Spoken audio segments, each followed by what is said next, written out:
Magandang tanghali mga kasi, dito na tayo sa Ligit, Lumanan, Palawan, kasama Jack Abernier Spearfishing at si Bro Marco.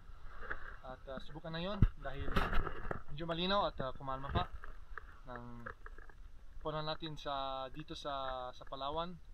Spearfishing time. Tara, samayin niyo kami.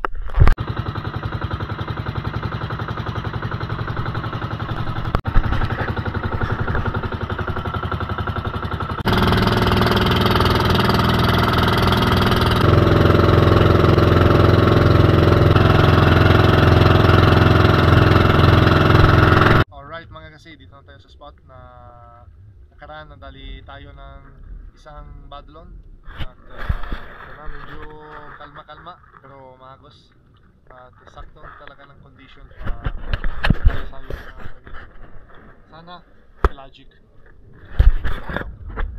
Let's go! Welcome back sa panibagong na episode natin mga kasi, at welcome back dito sa Santa Teresita, Palawan. At yung kasama natin na yon, yung legendary Spiro, si Master Jack Abernier Spearfishing at si Kuya Marco. Paki-follow po yung channel nila ay Jack Abernier Spearfishing sa YouTube at sa Facebook din. Maraming salamat. Magsimula ang adventure natin na yon dito sa mangrove na area sa hapon nito dahil sa umaga medyo na busy sila, kaya simula tayo sa hapon. At kung papansin nyo, maganda ng condition sa araw na ito. Grabe ang linaw talaga ng dagat. At ito na si Master Jack, may nadali agad isang malapad ng samaral. At yung pangalawang dive natin dito sa spot, medyo mababaw dahil syempre na kailangan natin ng i-stretch yung baga at saka yung katawan natin. Kaya medyo mababaw lang, nasa 10 metro.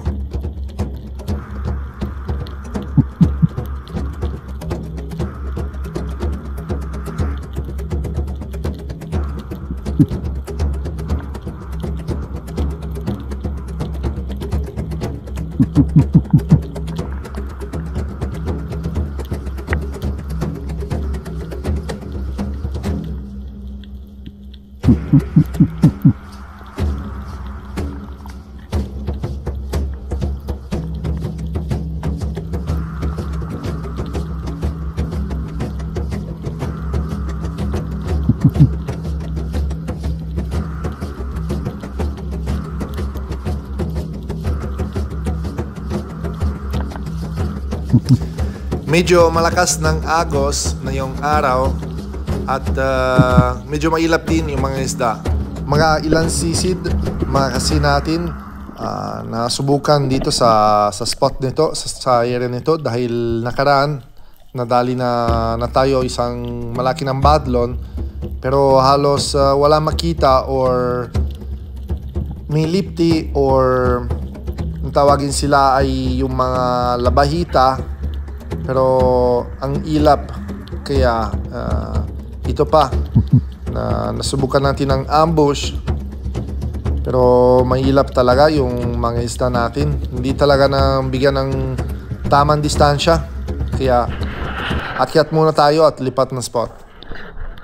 Malakas na agos mga kasi, hindi ko kaya talaga, mga 30 minutes na abort drive muna dahil mahilap talaga ng mga isda at maagos na.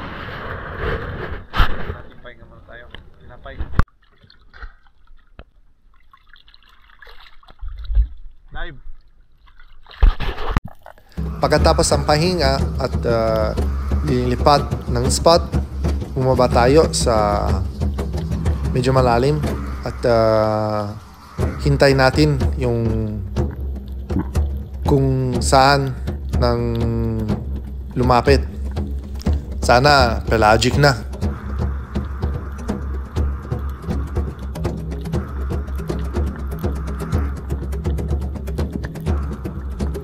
Ito na mga kasi, may lumapit isang malaki ng golden trevally at hindi na tayo isipin na 2 beses at natirahin na ito. Baka natirahin pa ng iba. At yun, ang ganda ng tama. Gitna ng katawan, spine shot.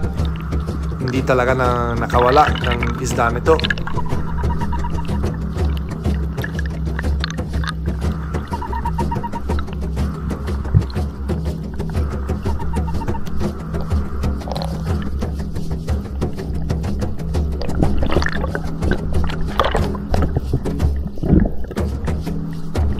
At ito mga kasi, gawa ng unang isda sa araw na ito. Isang malaking golden trevally or badlon. Nasa siguro 3.5 to 4 kilos. Ayos na.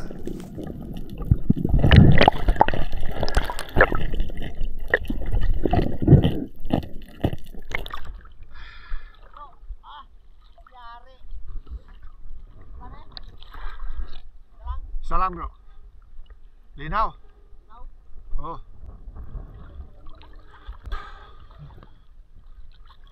Kumusta badlon? Long time no see ah.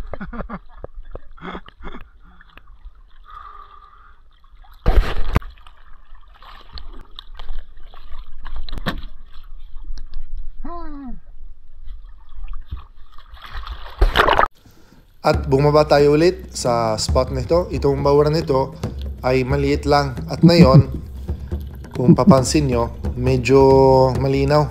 At napapakita talaga yung mga kulay ng corals. Ang napakaganda talaga ng spot dito sa Dumarang, Palawan.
Pagkatapos na i-secure ng isda na yan, bumaba tayo ulit dahil meron ako nakikita isang good size ng bumphead parrotfish.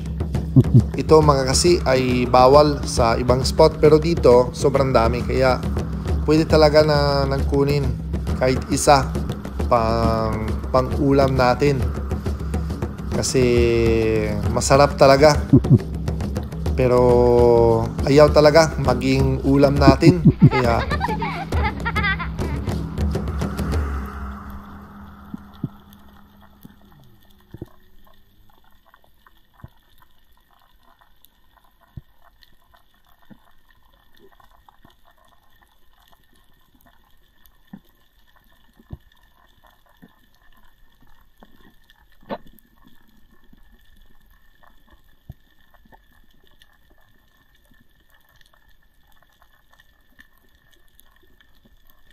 dahil ayaw talaga ang isda na yan, na nakita ko isang good size ng lipti. Yun siya sa kanan natin pero feeling ko medyo maliit pa, undersized pa. At ito na, biglang lumapit isang malaki ng kawayanon. Kaso lang pa tiningnan ko sa pagilid ko, biglang lumiko. Sayang. At move on na tayo. At bumaba tayo ulit dito sa medyo may lalim. At nakikita namin isang good size ng tusk fish.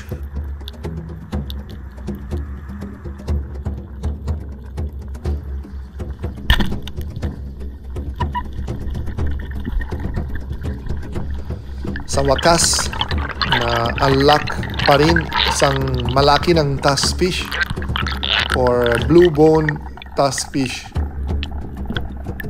Ang isda nito ay 2 kilo na igit at maging talaga ng maganda ng unlock at gusto ko sana maging ulam sa gabi. Yung conservation status ng isda nito ay least ng concern, kaya pwede talaga ng uliin.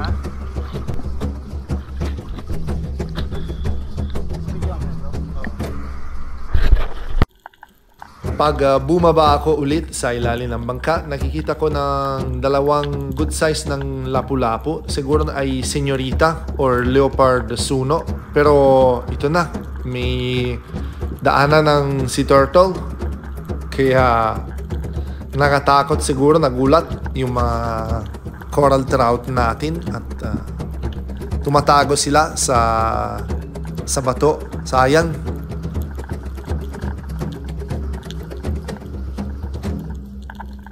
Ganito katapang ang coral trout dito at hindi talaga nang i-sense yung danger ng coral trout nito, kaya tirahin natin, baka na tirahin pa ng iba at sumasabit pa sa ilalim ng bato, pero kaya pa rin ng i-retrieve at i-secure talaga ng leopard grouper or senyorita nito. Ayos.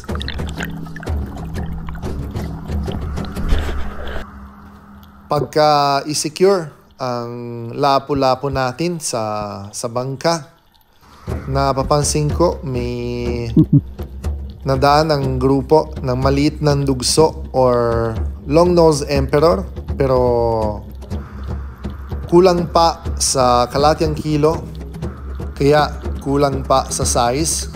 Hindi talaga sila ang targetin natin dahil naalam ko ito ay yung daanan ng kawayanon, kasi palagi nadali natin isang kawayanon dito. Katulad na yon, hindi talaga nang tayo mali at kahit ang pangit ng tinira natin, nadali pa rin, tinamaan pa rin at tagos ang flapper natin sa malaking kawayanon. At dahil medyo manipis ang katawan nila, hindi talaga na nakawala nito, kaya dumiretso ko sa taas at hinila ko. Hindi talaga na ako nang bigay ng line. Ganito talaga ng attitude ng kawayanon, medyo manipis talaga. Hindi katulad yung badlon. Ang badlon talaga yung pinakalalakas.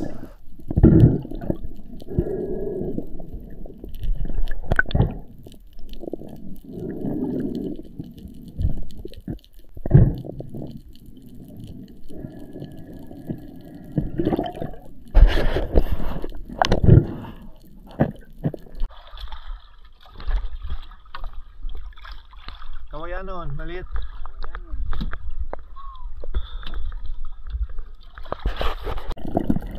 Pag bumaba ako, napansin ko si Master Jack na dali isang tanige. Good size pa rin, kaya congrats talaga. Na siya talaga ng master sa mga pelagic. Ayan na, yung isang tanige na siguro nasa 2 kilo kalahati. Naigit. Woohoo! Nice! Tanige, nice. Maganda dito pa ang tanige. Ayun pala. Sabi ko na maganda dito ang bahura sa tanige. Daming bait fish.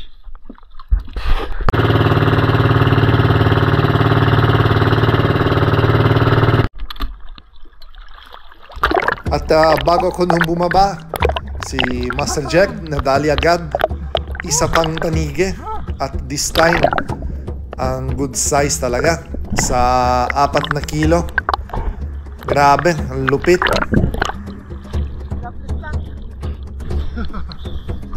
Na daplis ang tama niya sa buntot. Pero buti naman may Bro Marco second shot. Kaya hindi talaga nang nakawala ng isda nito at dagdag pa. Kaya meron tayo 2 tanige sa araw na ito.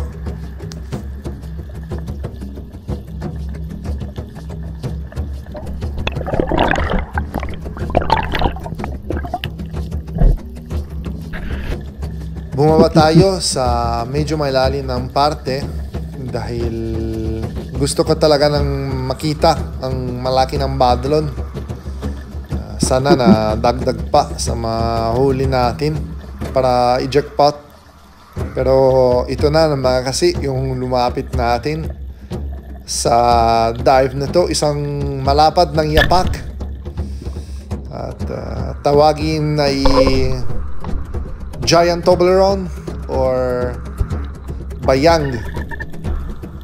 Laki talaga mga kasi at sobrang lapit kaya parang hindi sayang ng dive natin, tirahin natin yan. Ayos pa rin pag denying.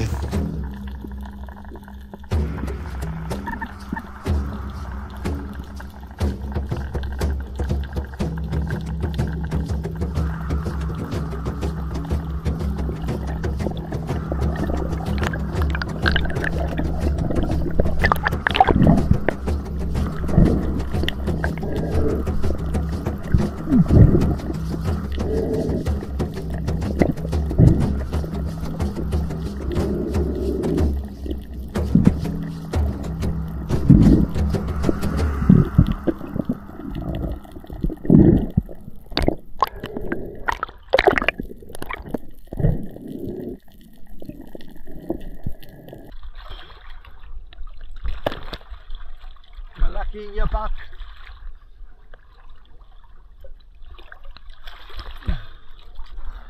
Bigat. Ouch.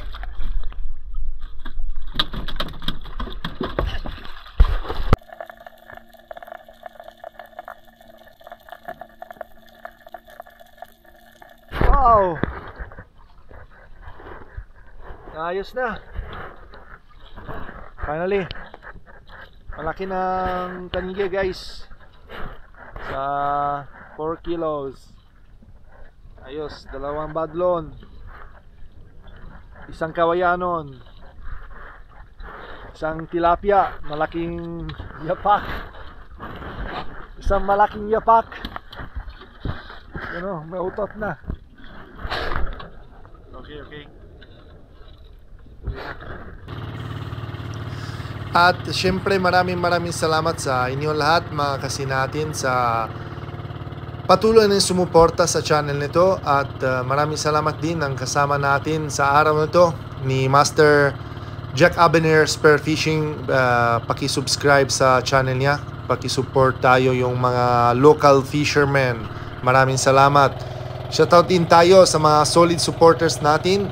Magsimula tayo kay Stereo Timbal, Marcelo Bernaldez, Rafi Spearfishing, Julito Cuesta, Nestor, Jose Roldan Jornales, Danilo Adalim at Chods Prince Adalim, Armal Longier TV, Jesse Gana, Master Red, Larry Amos Hilario Lacochero, Gloria Vidal from Mountain Province, Romeo Baril, Kabotoyok Mix Vlog, John Fishing TV, Ruel Suay Baguio, Christopher Simon of Davao Oriental, Antonio Hilardo, at lahat ng family ni Gary Borja at si Pain Expert One Life History. Maraming salamat po. Welcome back. Great welcome back. Magandang araw na yun. Harvest. Hapon lang. Ang ulam natin, samaral, taspish, canoping, yun lang. Yun lang siguro, no?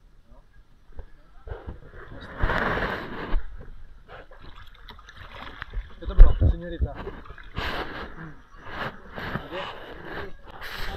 Alright. Wow. Ilang kilo kaya? Sobrang 10 ito ha, sobra. Lahat. Malaking niya pa. Ito palang kaya na yun guys. Tingnan natin. Woo! Guys, fire time.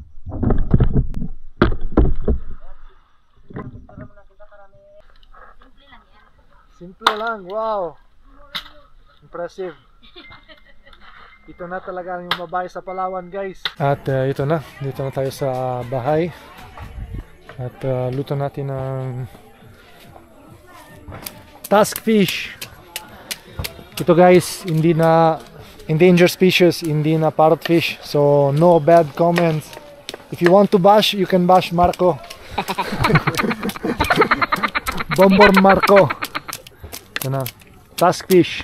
Malaki. Di ba pusa? Gawin natin ng sweet and sour. Para nilaman natin kung masarap or hindi. Sarap yan. Sarap yan. Masabor. Sabor. Yeah. You know guys, the best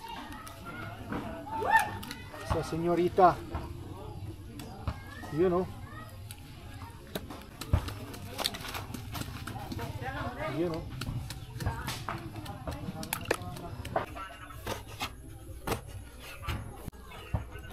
Oh. Tiluya, sili, sibuyas, pangkilaw guys. Pangkilaw ng senyorita oh. Senyorita ay lapu-lapu. Wow. Salamat to our video Wala reporter. naman. Naku, toto ne. Anong pangalan ng reporter natin na yon? Ha? Reporter? Oo. Jik. Yung nawakan ng camera natin. Anong pangalan yan? Nini Ulo. Ay, hindi. Charmy J. Charmy J. B. Abiner, di ba? Di ba? Hindi ko alam. Perfect. Low light. Pero okay na yan. Yes. Bakit po? Wala. Ako.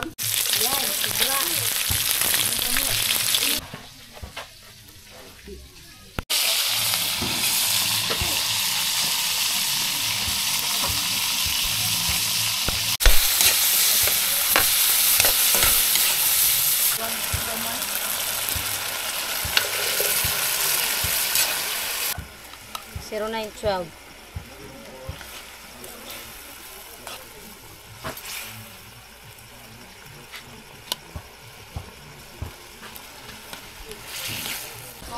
Napakagutom guys. Pero masarap talaga ng luto. Ito talaga yung pinakamasarap luto sa itong klase ng isda. At ito na mga kasi ang kinita namin. Na yung araw, you know, tanigi 160. Talakitok 120, tsaka ano yan, 140. Saan? Sari-sari siguro. Okay. Badlon. For up. Badlon. Ayos. 2064.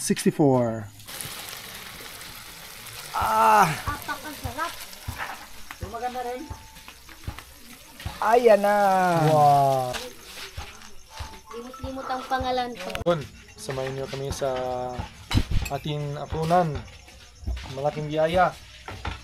Isang tusk fish. At kilaw na senyorita. You know, kain tayo mga kasi. Katian nyo lang. Ubos ng rice. Buso rice. Ni, ang damit mo. Ay. Tikman mo bro. Tikman mo wala. Tikman ako. Okay rin yung ano niya. Sure ball, masarap nito. Itong Pilipino. Tikman natin ang ating unlock na yon dito sa Dumaran, Palawan guys. Tikman nga. Ano, apretadang isla.